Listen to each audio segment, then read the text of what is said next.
Siguiendo con nuestro martes de divulgación científica, hoy día 14 de octubre de 2025, tenemos el tema Edad diagnóstica de la atrofia muscular espinal en peruanos. Tenemos como expositora a la doctora Peggy Carol Martínez Esteban. Ella es médico neuróloga egresada de la Universidad Nacional Federico Villarreal. Ha realizado maestrías en neurociencias y epidemiología clínica por la Universidad Nacional Mayor de San Marcos entre el 2006 y 2007. Ha tenido una beca del programa Fogarty Ellison en la clínica Research and Global Health entre los años 2006 y 2007 como alumna y entre el 2009 y 2010 como fellow en el mismo programa. Laboró en el Instituto Nacional de Ciencias Neurológicas entre los años 2003 al 2016 en el Departamento de Neurofisiología Clínica y en el Departamento de Emergencia. Desde el año 2016 labora en nuestro instituto realizando labor en el área de neurofisiología y enfermedades neuromusculares y actualmente es la jefa de las unidades de investigación e innovación tecnológica de nuestro instituto. Doctora Peggy Martínez, bienvenida. Puede continuar usted. Muy buenas tardes, muchas gracias, doctor Mesa, por esta invitación, donde nos permiten, bueno, compartir las investigaciones que venimos desarrollando acá en nuestra institución. Y el día de hoy, corre, a ver, no sé por qué no quiere correr. Ahí está. Bueno, el día de hoy vamos a hablar de la edad en que se diagnostica la atrofia muscular espinal. ¿Y qué es la atrofia muscular espinal? Es una enfermedad de causa genética, tiene una forma de herencia autosómica recesiva. Se ven afectados 1 de cada 6.000 a 1 de cada 10.000 nacidos vivos de ambos sexos. El, el causante de esta enfermedad es un cambio, una alteración en el gen, que es el gen SMN1. Este gen SMN1 lo que hace es producir una proteína que es muy importante para que la neurona motora siga viva. Esta neurona motora que está ubicada en la médula espinal, en el asta anterior en la médula espinal. Entonces, cuando esta proteína no está presente, ¿qué pasa con esta neurona motora? Esta se va a degenerar y se va a perder, digamos que va a desaparecer. Esta pérdida progresiva de neuronas motoras lo que va a causar es en el paciente es una atrofia del músculo estriado esquelético y por lo tanto debilidad muscular. Es decir, el signo clínico preponderante es la debilidad muscular progresiva. A veces se pueden afectar incluso los músculos de la deglución y los respiratorios y se acompaña de hipotonía, hipo o arreflexia osteotendinosa. Esta es la característica principal, entonces, la debilidad muscular y los reflejos disminuidos. Muy bien, entonces esta enfermedad ya fue descrita, por supuesto, la parte clínica, por Werding y Hoffman, miren, en los años 1890. Y ellos hablaban de estos casos de niños muy pequeños que nacían hipotónicos o a los pocos meses desarrollaban hipotonía y luego tenían un desenlace fatal en poco tiempo y fallecían. Años después, Kugelger y Belander, ya en 1950, describe casos que tienen una clínica similar, es decir, debilidad con hiporreflexia, pero que tenían una evolución un poquito más benigna, es decir, que vivían muchos años más, a diferencia, o sea, la clínica la compartían, pero la expectativa de vida era un poco distinta. Y entonces están hablando de dos formas de presentación de esta misma enfermedad, eso lo hemos sabido un poco después. Y el año, mire, 1995, la doctora Melky, pues es la que finalmente identifica que este gen es el causante. En estas personas que compartían esa clínica, encontraron que compartían alteraciones en este gen, el gen SMN1. Entonces, de esta forma es que ya se llega a determinar que este gen que está en el cromosoma 5 y su proteína, la proteína SMN o de supervivencia de la neurona motora, eran los responsables de la enfermedad conocida como atrofia muscular espinal. Entonces, antes tenían el nombre de los que descubrieron la enfermedad Hoy en día hablamos de la atrofia muscular espinal o AME, tipo 1, tipo 2, tipo 3 y tipo 4. ¿De qué depende esta clasificación? Pues del tiempo en el que empiezan los síntomas. Entonces vamos a hablar de un tipo 1, cuando los síntomas inician, a ver si tengo acá mi puntero, sí. Cuando los síntomas inician antes de los 6 meses. Estos son los tipo 1. Entonces van a ser niños que de repente nacen bien, pero a las pocas semanas o meses comienzan a desarrollar hipotonía y estos niños no progresan en su desarrollo motor. Vamos a ver que son niños muy hipotónicos, la mayoría de ellos no llegan ni a adquirir el control cefálico. Bien, es este AME tipo 1 y estos niños tienen una expectativa de vida corta. Si es que no reciben tratamiento, pues la mayoría de ellos, más o menos al año o 13 meses, ingresan a ventilación mecánica, porque como les manifesté, estos niños van a hacer debilidad también de los músculos respiratorios y van a necesitar apoyo ventilatorio o fallecen. Este tipo 1 es el más frecuente y se cree que es muy subdiagnosticado, pues la mayoría de ellos podrían fallecer bajo otro diagnóstico, como por ejemplo neumonía, porque sí, la causa de la complicación respiratoria es lo que los lleva al desenlace fatal. Entonces, este es el AME tipo 1. El AME tipo 2 es el paciente que inicia síntomas entre los 6 meses y los 18 meses de edad. ¿Qué quiere decir? Que eran niños que nacieron sin ningún problema aparente, comienzan a tener su desarrollo y de repente hasta los 6 meses logran los hitos motores que les corresponde adquirir, que es por ejemplo el control de tronco o poder ponerse sentado. Entonces estos niños, vamos a decir, que son los que sí llegan a sentarse. El tipo 1 es los que no se sientan, el tipo 2 es los que sí se sientan, ¿ok? Y sus síntomas aparecen entre los 6 meses y los 18 meses, el AME tipo 2, y luego estos niños también hacen compromiso de los músculos respiratorios. La expectativa de vida es un poco más larga, a veces alrededor llegan hasta la segunda década de la vida. ¿Por qué fallecen también por complicaciones respiratorias y por qué hacen otras complicaciones como escoliosis severas? Y el AME tipo 3 es el que empieza después de los 18 meses hasta la etapa adulta. Estos niños tienen un desarrollo normal hasta los 18 meses, es decir, que estos niños son los que caminan. Y dependiendo que cuanto antes empiece la enfermedad, también la etapa en la que ellos van a perder la enfermedad va a ser más pronta. Y si la enfermedad empieza un poquito más tarde, pues también ellos podrían llegar a mantener todavía la marcha de repente hasta la segunda década de la vida. Entonces, como vemos, su expectativa de vida en sí es la misma que de las personas que no tienen enfermedad. Sin embargo, la expectativa de cuánto tiempo se van a mantener caminando depende de cuánto antes empiece la enfermedad, cuánto antes la van a perder. Y el tipo 4 de AME es el AME de los adultos. Empieza después de la segunda década de la vida.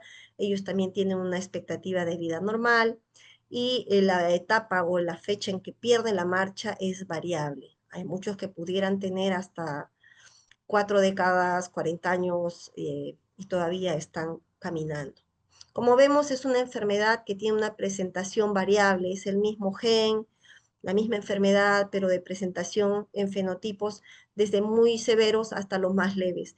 ¿De qué depende esta variedad? Depende del hecho de que además del gen, el SMN1, existe otro gen que digamos es muy parecido, que se llama SMN2, del cual nosotros podemos tener desde una hasta 4 o 5 copias. Entonces se supone que es se postula que es uno de los factores que hace que el fenotipo sea más leve, que cuantos más copias del SMN2 tienes, el fenotipo es más leve, porque este SMN2 lo que hace es también producir esta proteína de supervivencia de la neurona motora, de manera que suple en algo lo que le está faltando. Entonces, cuanto más suple, el fenotipo es más leve, pero si tiene 1 o 2 copias, probablemente el fenotipo que va a presentar el paciente está entre el tipo 1 o el tipo 2.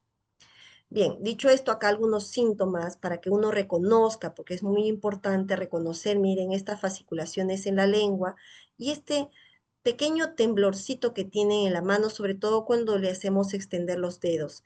Este temblorcito se llama poliminimeoclonus y lo que estamos viendo en la lengua son fasciculaciones. ¿Qué más vamos a ver en estos niños?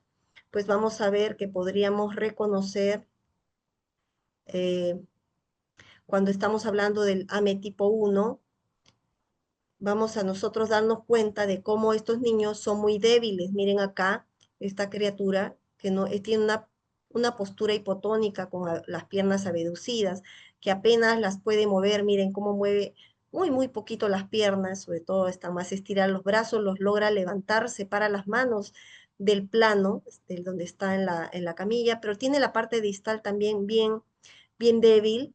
Y vamos, si ustedes se fijan un poquito más, tiene una forma de respirar que es la respiración paradójica y me está hablando de una debilidad muy marcada de los músculos intercostales respiratorios con todavía un poquito de preservación del músculo, de la fuerza en el músculo diafragma. Entonces, esta respiración paradójica me está hablando de que hay mucha debilidad, es un caso del AME tipo 1.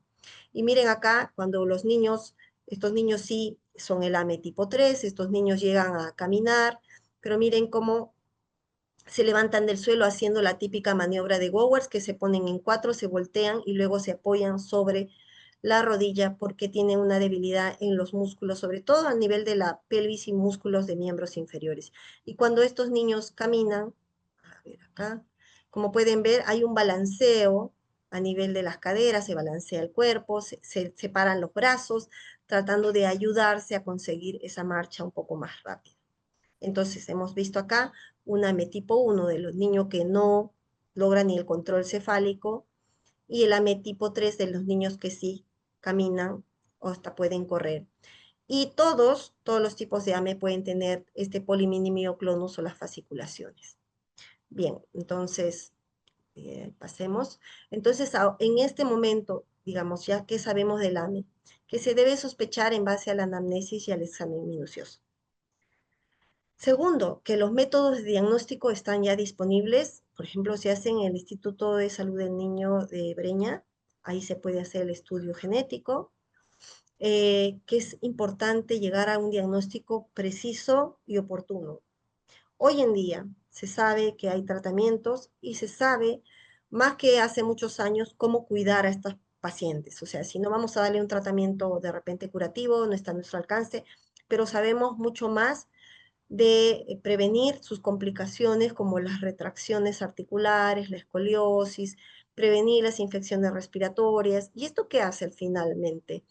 Este cuidado multidisciplinario mejora la calidad de vida de este paciente y de su familia. Entonces, miren que estos pacientes en general son cognitivamente sanos y por lo tanto bien cuidados pueden ser personas que se pueden integrar a la sociedad, que pueden asistir al colegio, pueden asistir a una universidad y bueno, son totalmente factibles de que se integren y sean autosuficientes. Bien, entonces dicho esto del AME, entonces sabiendo esta es la expectativa o este es el escenario actual, entonces yo me preguntaba, y entonces si queremos evitar las complicaciones, queremos, si es que es posible, dar un tratamiento oportuno, estamos diagnosticando temprano esta enfermedad, la estamos reconociendo, y ese fue el motivo por el cual hice este estudio. El título es esto, la edad de diagnóstico de la atrofia muscular espinal en Perú. El objetivo fue determinar a qué edad se diagnostica, a qué edad tenemos el diagnóstico genético, así como el tiempo, el intervalo entre que inició los síntomas y esta confirmación diagnóstica. Y tratar de identificar qué factores intervienen en este proceso, ¿no? En nuestro país. Entonces, este fue un estudio tipo transversal. Nosotros hemos recopilado información demográfica, clínica y genética de los pacientes que hemos atendido acá en el Instituto de Niños San Borja y también los pacientes que estaban en la Asociación de Pacientes con AME Perú. Agradecemos esta asociación que nos permitió tener contacto con los pacientes, con las familias. Esto se desarrolló en una encuesta estructurada, lo desarrollamos entre octubre a diciembre del 2024 y los datos se analizaron usando SPS.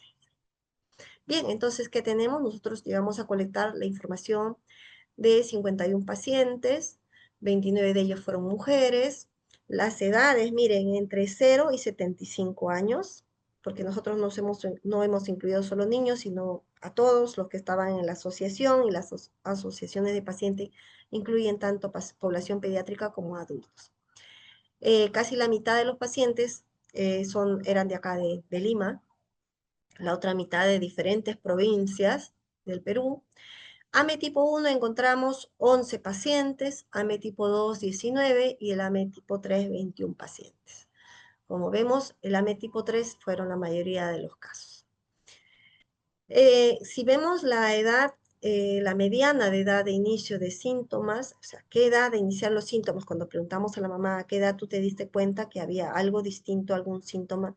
Entonces, para el AME tipo 1, a los 2 meses, con un rango que va de 1 a 5. Para el AME tipo 2, a los 10 meses notaron algo con un rango de 6 a 22 meses. Y el AME tipo 3, a los 18 meses ya notaron algún cambio, algo no estaba bien con el desarrollo. A veces, o sea, te das cuenta que tu niño va creciendo, va caminando, pero luego comienza a perder la marcha, es algo que te llama la atención.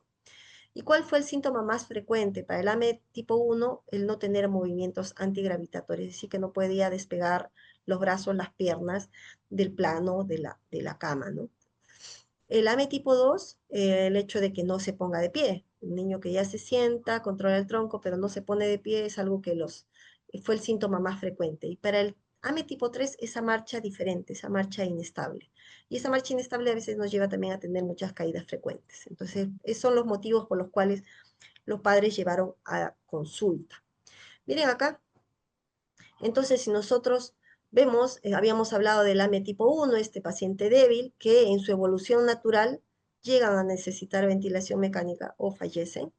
Entonces, la edad en que se inició los síntomas, hemos dicho que la mediana es 2 meses. Los papás llegan a la consulta a los 3 meses, en promedio un rango de 1 a 5, pero la edad de diagnóstico es de 6 meses como mediana, con un rango que va de 4 a 12 meses. Entonces, el tiempo que se han tardado, miren que el papá sí lo lleva a los 3 meses, digamos, una mediana de 3 meses, pero el tiempo que transcurre entre que la primera vez que van al médico a solicitar hasta que se hace el diagnóstico confirmatorio, a veces aquí nos salió 4 meses, pero va a un rango de 1 a 9 meses. Lo que quiere decir de que nos demoramos un poquito en hacer el diagnóstico y muchas veces se diagnostica cuando el paciente ya está en ventilador mecánico y en ese momento pues ya no es candidato a recibir tratamientos que existen hoy en día que se tienen que usar lo antes posible en estos pacientes. A veces llegamos muy tarde en estos casos. Para el caso de los AME tipo 2, que son aquellos pacientes que hemos dicho que controlan el tronco, son los que se sientan. Estos pacientes, hemos visto que la mediana de inicio de síntomas es más o menos 10 meses, con un rango amplio de 6 a 22. Los padres acuden a la primera consulta a los 12 meses, con un rango también amplio. Se confirma el diagnóstico a los 23 meses, y mira acá también un rango muy grande, porque a veces hemos tenido pacientes que pues porque no son de Lima o no saben que se puede hacer el diagnóstico o están bajo otra presunción diagnóstica tardando mucho en venir a adquirir un diagnóstico genético. Y claro, hemos dicho también que tenemos un AME de 75 años y un señor adulto, y este paciente, bueno, siempre pensó que tenía, le dijeron por las características y los otros estudios como electromiografía es un AME, pero no tenía la confirmación diagnóstica. Entonces, esta confirmación diagnóstica que ya está disponible en nuestro país desde hace algunos años, yo considero que más o menos son, si no me equivoco, más o menos son 8 años que ya estamos con esto disponible en el Perú. Entonces, muchos se han hecho el diagnóstico genético un poco tarde. Y para estos AME tipo 2, entonces, el tiempo que transcurre entre el primer signo y el diagnóstico ya confirmado es tenemos una mediana de 12 meses. Y para los AME 3, recuerden que son los que caminan, dijimos que inicia sus síntomas a los 18 como mediana, van a la consulta a los 20, se diagnostica a los 60 meses, con un rango muy, muy amplio, porque estos son el grupo más grande y que tienen pues clínica muy, muy amplia, muy variada, ¿no? Desde uno que de repente sí pierde la marcha a los 10 años, 12 años, o hay otros que siguen caminando y tienen, no sé, 20 años. Entonces, esto es muy variable y el tiempo que transcurre entre el primer signo y el diagnóstico genético, pues es de una mediana de 36 meses. No hemos usado promedio porque tenemos valores extremos. Entonces, miren, pero lo que quiero llamar la atención es que en todos los casos, el tiempo en que inició el síntoma y fueron a acudir a nuestro sistema no fue muy largo, es decir, que los padres van, se preocupan. El problema es nuestro sistema. ¿Por qué? ¿Qué pasa acá? ¿Qué hacemos nosotros como sistema, con los profesionales de salud en la primera consulta? Miren, acá les quiero mostrar de este grupo de pacientes cuál fue su contacto, su primer profesional que lo atendió cuando los padres sospechaban que algo no estaba bien o detectaron un síntoma. Fueron con enfermera, 4, con el médico pediatra, la gran mayoría, con traumatólogo, 7, con el neuropediatra, 2, con rehabilitador, 1, con un médico general, 8, con neurólogo, 4, y bueno, no precisa, no teníamos el dato exacto, con 1. Entonces, miren, decimos, oye, la mayoría fue con un pediatra, es lo correcto. eh, Entonces, si la mayoría fue con un pediatra y el pediatra debiera estar familiarizado con el desarrollo de un niño, ¿cuál fue la actitud de nuestros pediatras? Miren acá, lo he puesto así, tenemos ahí en esa fila. El médico pediatra que atendió a la mayoría de los casos, ¿qué hace? Dice, desestima los síntomas, que es lo que a veces los papás dicen, ¿no? Porque si yo fui, me dijeron no es nada, usted se preocupa de más, su niño es muy engreído. Otros, ¿qué hicieron? Espera nomás, espera, no pasa nada, cada niño tiene su ritmo, seguro que ya lo va a lograr. Entonces, estas dos actitudes demoran el diagnóstico. Solamente miren que aquí ya tenemos más del 50% de los casos atendidos por pediatras en que desestiman o esperan, pero no derivan. La tercera parte de los casos sí derivaron a otra especialidad y uno, miren, pidió una prueba genética. ¿Qué pasa con el otro grupo también de los que se atendieron por médico general? Eh, pues este médico desestima los síntomas, pero es un porcentaje bajo, mientras que lo que hace la mayoría de los casos sí es derivar a un especialista a otro nivel de atención. Digamos que es más fácil que diga, oye, este no es mi tema aparentemente, primero soy médico general, no soy pediatra, y lo deriva a otros niveles. Y es así como nosotros podemos observar cómo estamos actuando como sistema y que esto es lo que causa que los papás se queden tranquilos, ¿no? Si el pediatra le dice, no, no es nada, no tiene nada, te parece nomás que está mal, pero está todo correcto, no te preocupes, exageras. Entonces los papás se quedan en su sitio y pasa y pasa y pasa el tiempo. Entonces nosotros sabemos también de los niveles educativos de nuestros familiares de pacientes, cómo actúan o cómo se dejan, digamos, cómo a veces interpretan las indicaciones también. Bien, entonces si nos comparamos, digamos, oye, lo que está pasando en Perú será lo mismo que pasa en otros países, compartiremos algo. Bueno, en otros países también se ha hecho esta investigación y, por ejemplo, en Italia, la edad, si ustedes ven arriba, es el AME tipo 1 y vemos acá en Perú, nosotros la edad en que se confirma el diagnóstico es una mediana de 6. Para Italia si usan promedio y el promedio está en 4.5 meses. Y en Argentina, para compararnos con un país de nuestro continente, la mediana también es de 4 meses. O sea, pero igual nosotros estamos por encima de esos valores. Su sistema de salud probablemente funcionan un poquito más rápido. Igual todos sabemos que cuando alguien quiere hacer una derivación, una referencia, Dios, demora demasiado, todavía tenemos muchas barreras ahí. Para el AME tipo 2, nosotros confirmamos el diagnóstico con una mediana de 23 meses. Veamos qué pasa en Italia. ahí sí estamos muy por encima, ellos en promedio 10,4, y en Argentina sí estamos más o menos cerca a lo que pasa en Argentina, que tiene una mediana de 20 meses.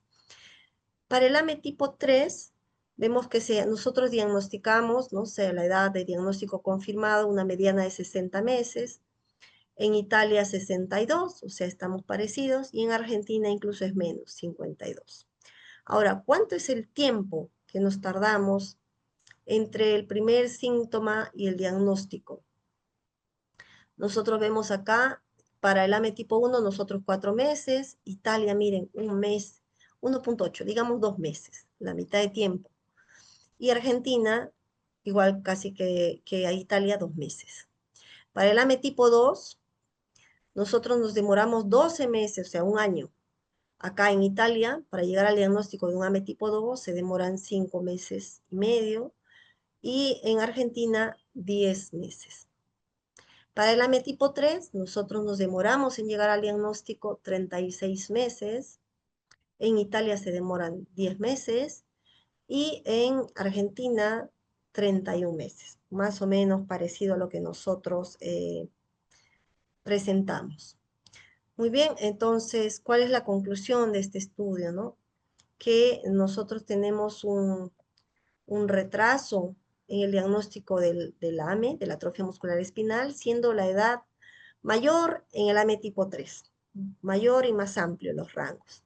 Este retraso está asociado fundamentalmente al tiempo que ocurre entre la primera consulta y el diagnóstico final, lo que quiere decir de que no es que los padres no llevaron al paciente a esa primera consulta tan pronto ven algún síntoma, ¿no? Sino que es nosotros, entre que ya la primera consulta y el diagnóstico es la demora.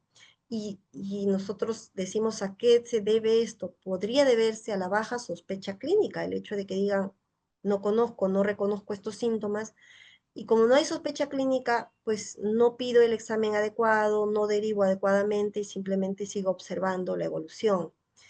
Y el otro factor que demoraría esto es el limitado acceso al diagnóstico genético, porque solo se hace en este momento en un centro en el Perú, ¿no? Para lo que es el sistema público. El sistema privado, por supuesto, existe, pero eso tiene sus costos y por lo tanto limita el acceso.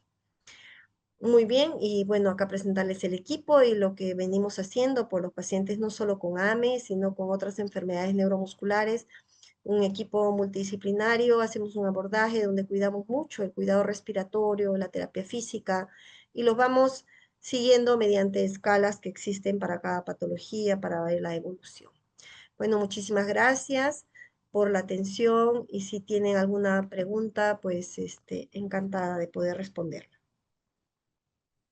Muchas gracias, doctora. A los participantes, por favor, si tienen algo. Ahí está. Doctora, tenemos una consulta de la doctora Rosalía. Nos Ya. pregunta, en atención primaria, ¿cuáles serían las señales de alerta para tener presente por parte del personal de salud? En atención primaria, lo más importante es que todo niño que tiene un retraso en el desarrollo motor o tiene una regresión, que pierda algo que había logrado, debe llamarnos la atención y poner, es una bandera roja, algo pasa con este niño. ¿Está bien? Todo retraso en el desarrollo motor o una regresión, que pierda algo que ya había ganado. Muchas gracias, doctora. No sé si tienen alguna consulta, doctora Rosalía, si tiene alguna pregunta adicional. Por favor, a todos los participantes, si hay alguna duda, consulta, la pueden dejar en el chat para nuestra ponente.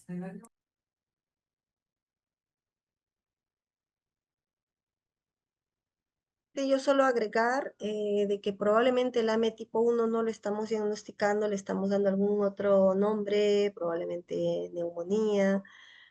El AME tipo 2 tarda mucho y también le pueden atribuir algunos otros diagnósticos, ¿no? Como que típico pie plano, por eso no se para ni camina, luxación de las caderas em, y cosas similares, ¿no?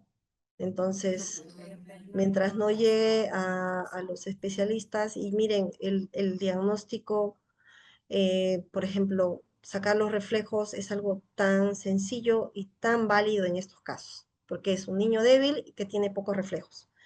Que eso no se va a ver, por ejemplo, cuando hay problema de caderas o pie plano, no, los reflejos van a estar preservados. Y otro diagnóstico diferencial es que también a veces los ponen como parálisis cerebral y los niños, recuerden, de parálisis cerebral más bien tienen hiperreflexia, lo contrario a lo que tiene el paciente con AME, que es hipo o arreflexia.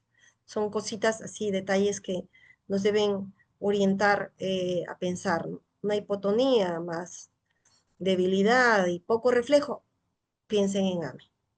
Si además de eso tienen niños que están haciendo infecciones respiratorias frecuentes o niños que esta debilidad además progresa, porque no es una debilidad fija, o sea, no es una debilidad que está estacionaria, no. Esta debilidad va a ir progresando. ¿En cuál progresa más rápido? En el AME tipo 1. ¿Progresa más lento? Sí, en el AME tipo 2. Y mucho más lento progresa, pero igual progresa en el AME tipo 3. Doctor, una consulta. Nos indica o nos pregunta la doctora Rosalía si los pacientes con AME deberían remitirse a cuidados paliativos. El AME 3, perdón, el AME tipo 1, pues sí, porque ese paciente, si no va a recibir ninguna terapia específica, hoy en día existen terapia génica, es decir, reemplazo del gen que le falta, o unas terapias que modifican totalmente la historia natural de la enfermedad, y eso lo tienen que recibir muy, muy temprano. Entonces, cuando el paciente ya está con mucho compromiso respiratorio, los medicamentos generalmente ya no, ya es como que llegas muy tarde y estos niños pues deberían ir a paliativos. ¿Por qué? Porque ponerlos en un ventilador mecánico de donde no van a salir es realmente no es, es tener una muy mala calidad de vida para el paciente y para la familia. Entonces sí, en otros países tal vez no está en nuestra cultura, pero sí en otros países los AME1 no ingresan a ventilación mecánica. Acá tenemos pacientes viviendo años, años en un ventilador mecánico y bueno, el sistema, ¿no? Con todo lo que significa eso para el sistema de salud. Es un paciente que está en la UCI, vive en la UCI. Doctora, Sí muchas deberíamos gracias. plantear la posibilidad de que vayan a paliativos. Muchas gracias. Muy interesante la respuesta y también lo comparto con la doctora Rosalía. Doctora, ¿en los reflejos visuales se presenta alguna alteración característica? En cuanto a la parte visual, ocular, incluso la parte de la musculatura facial, al principio no está afectado. En general, tú vas a ver hasta ese bebé que, bueno, yo tenía ahí la carita pues pixeleada naturalmente, pero estos niños del AME tipo 1 es un gran contraste. Tú dices, oye, me sonríe, sus ojitos los mueve muy bien, tiene expresión, se ríe, ¿no? Pero el cuerpo está muy débil, muy, muy hipotónico. Es esta parte, la de la facial, es la que se afecta más tardíamente en el AME tipo 1. En el AME tipo 2 y en el AME tipo 3 también muy tardíamente son los que se afectan, pero los de las extremidades se afectan mucho, mucho más rápido. Doctora, en su experiencia, ¿nos puede hablar acerca de la relación a la sobrevida? La sobrevida. Bueno, el AME tipo 1, en su historia natural, su sobrevida es 2 años. El AME tipo 2, también en historia natural, sin intervenciones, pues viven hasta más o menos la segunda década. Estamos hablando de niños que fallecen entre sus 15 y 20 años, por ahí. Y en el AME tipo 3 tienen la misma expectativa de vida que todos los que no tienen enfermedad. Estamos hablando de 70 años, ¿no? Eh, pero claro, las condiciones es discapacitado cuando ya no camina. Y luego cuando pierde la fuerza también en las extremidades superiores también está más comprometido. Entonces su sobrevida la expectativa de vida es la misma, pero con mucha discapacidad. Muchas Y el AME gracias, tipo doctora. 4 igual, sobrevida Ujú. igual que todos. Muchas gracias. Doctora, no sé si hay alguna pregunta en el chat adicional. Gracias al doctor Marcos Ruiz y a la doctora Rosalía Romero por sus consultas. No sé si tienen alguna pregunta adicional para nuestra ponente, por favor. Dice interesante tema. Muchas gracias, doctora. Muy bien. Doctora, no tenemos más preguntas. Yo quiero agradecerle por su participación el día de hoy y también para invitarla a una próxima oportunidad para que siga compartiendo parte de las publicaciones que usted viene realizando. Publicaciones con la afiliación del instituto y también invito a profesionales del instituto que se han conectado a que puedan utilizar esta plataforma para difundir sus investigaciones. Muchas gracias, doctora, y nos vemos. Muchas gracias. Hasta Muchas luego. gracias. Gracias.